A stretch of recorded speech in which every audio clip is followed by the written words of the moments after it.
I do know it's there. It's a dumping ground for Democratic campaign workers. Here's a state job for you. Go do nothing at Iowa I had Public. never listened to NPR before until about 5 years ago, and I really enjoyed listening to it 5 years ago. For something different, different take on things, and I thought it tilted a little bit left, but whatever.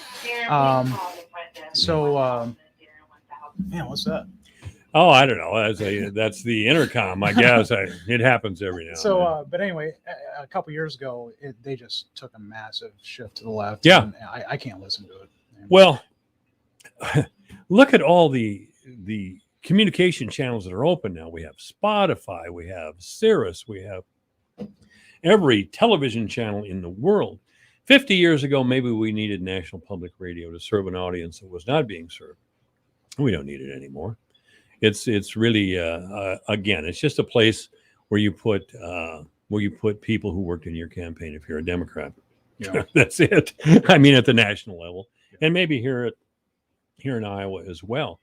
Other than that, they stopped carrying college wrestling in high school, and they screwed up high school wrestling. So I don't know what to do with them. Yeah. I don't know what to do with them anymore. But yeah, that was the first time I used to enjoy their shows on.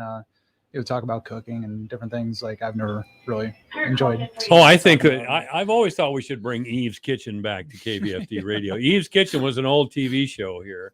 Eve Rubenstein, I knew her. She was a very nice lady. And she had a cooking show on KVFD or KQTV at the time. And I really think that we should bring back that sort of thing to this radio station. Yeah. You know. But now that Mark Campbell and his wife are giving me smoothies, I don't think I need to cook anymore. So. Well, yeah, the thriving thing, you know, and Mark should certainly thank you for the plug, which I don't mind, by the way. I don't mind. If you have a question or comment for State Senator Jesse Green, it's 515-955-1400, or you can go to StreamYard. You can go to my Facebook page at AM 1400 KVFD. That's actually the radio station Facebook page. Or you can go to yourfortdodge.com or my personal Facebook page, which is at Michael Devine.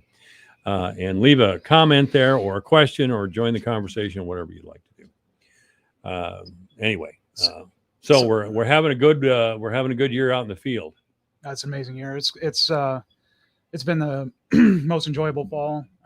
I've heard bean yields anywhere from the lowest I've heard is 58 bushel to the acre. Really? On normal rotated ground, and 80. So anywhere in that range is where it's coming. So it's going to be a record bean crop in Webster County for sure. What has it been in past years? What's your average in past years? Oh, I'd say a normal year is 55. I'd say the best overall farm average over all of our acres, I think, was 61 one year, and I expect it to be 65 to 68 this year. Oh, really? Yeah. Wow. And you haven't gotten into the corn yet?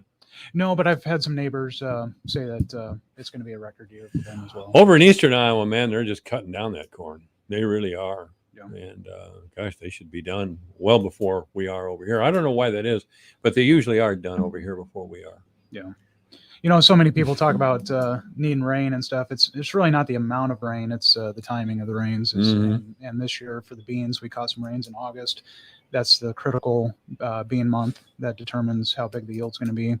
And for corn, it's July. And in Webster County, it just hit it perfect. So we had some pretty serious drought conditions in July, though, didn't we? Yeah, it was pretty dry here. You know. Again, I'd much rather see a dry year than a wet year. These hybrids can handle it, and really, I'd much rather be able to get out there and be able to get the work done than slosh around in mud all the time. So, but our biggest yields have always been on dry years. So yeah, getting out there in the mud and getting the combine stuck in the mud, that sucks. Yeah. That's never any good, is it? We've had years like that too. Yeah. I don't think we had any fires out in the field this year, too, so it wasn't too dry. I mean, there have been years in the past where we've had fires out there a lot. That's something with the corn harvest coming up is people need to watch out for. You got to watch out for it every year is cornfield fires. And so for how dry things are, it wouldn't surprise me to hear one or two fires in the county happen. It might be. Kind of reminds me when I was 14 years old, I was running. That was my first year running the combine, and I'll never forget having some bean trash get around the alternator, and I had a combine fire. And Oh that no. was the scariest thing I've ever been through, but I was able to get it out in time. But that's spooky. Well, there's difficulties in every line of work. You Yeah. know, you got to kind of watch yourself. And, Yeah. I should have already had somebody on from Iowa Central to talk about the dangers that farmers faced during harvest time, because there's, for some farmers push each other too hard. Yeah. And there's terrible incidents in farmers being smothered in grain bins. It always happens every year. It's regrettable. Yeah. But usually, say it's some guy who's out there later in the evening, by Mhm. himself, and it's always a tragedy when that happens, Yeah. and I don't want to see it happen. So, and there's accidents involving almost anything. There's I know a guy that was trying to clean his combine one night and lost 4 of his fingers, for God's sake. Oh, gosh. Yeah. It's always something. Yeah. So and that guy was pretty tired too. It was late at night in an accident like that. But anyway, so you're this coming legislative session, what do you see as your biggest challenges there? What are issues you'd like to focus on this coming legislative year? Well, I think, in light of the $1.2 billion surplus that we have, I guarantee you we're going to be having more tax. That's remarkable, isn't it? Tax conversations. And again, I get it. I'm a little bit naive sometimes, but I cannot believe some of the Democrat responses to the governor's announcement of that 1.2 billion. Rob Sands, for example, I got it up here on my phone. He said, during a time of crisis that killed 750 restaurants alone, our governor is the third servant in the parable of the talents. Remember, we're supposed to have separation of church state, though. Parable of the talents. So here he's comparing our budget to the parable of the talents, and which, to remind people, the third servant in the talent was the one that was thrown out. Thrown out into the utter darkness where there is gnashing of teeth. That's how he compared our governor. The other thing that I saw was Vilsack's budget director. He made a comment that the main purpose of state government isn't to amass a record surplus. Well, so right after Vilsack's term, what? Say that again. What? It's not the main purpose of state government is not to amass a record surplus. Okay, I get what he's getting. I get that. But what happened right after Vilsack's term? We had a 10% across the board cut because we couldn't manage a budget at that time. And so I have never heard so many people complain about having a surplus. It just floors me. Well, they can't give the governor any credit. Yeah, she can't win. No. Well, to them. Yeah. Rob Sands is running for governor. I mean, that's the Democrats Democrats in Iowa are fearful that their party may be irrelevant. And if you look at the last few years, they have something to worry about. There's another special election in 2 weeks down by east of Des Moines. And I'm pretty confident we're going to be picking up another seat. That was a blue representative seat held by Breckenridge. He was a great representative, moderate, but he retired. And now there's John Dunwell. He's a pastor down there, a great man, huge network. And he's running against, I think, an 82-year-old teacher that has been retired for like 20 some years and has like 100 followers on Facebook. And so I predict we're going to have 100 followers. Wow. Yeah, I predict we're going to have a victory there. So, well, year after bloody year, it's always a fight between the Republican Party and the Democrat Party over teacher pay. Mm-hmm. It's boring. Apparently the only thing that matters in Iowa to the Democratic Party is teacher pay. Yeah.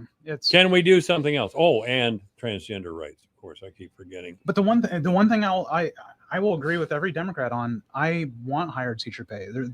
I campaign on higher teacher pay and lower class size. Mm-hmm. I have a different way of going about it than they do. But what's your way? Why is your way different? Well, because I think our administrative costs are way too high. You think we have too many principals and vice principals? I think they get paid really well. Yes, they do. And 6 figures. And we right now this year we spent $17,000 per student in public education this year, you can't, what percentage of that is going to teacher salary? It's a very small portion. And so one thing I fight for is more flexibility within the budget. 17,000 per student, but a small portion goes to teacher salary. Well, yeah, it's most of it's building and administrative costs. So there's two ways I would go about this. One is create more flexibility for administrators and school boards to spend those dollars instead of having so many different silos of you can only spend this amount of money on school buses or whatever. Just Mhm. let them make the decision. I think that would help us better fiscally manage the money, the dollars that we have, and of course, school choice. So School choice. It's the Oh, answer- it's the God, they answer hate to that. They really hate that one. it's the answer to everything. So. Well, the big fight, and it should take place here in Iowa, is who gets to teach, who decides what should be taught to our children. Are we going to do this critical race theory thing?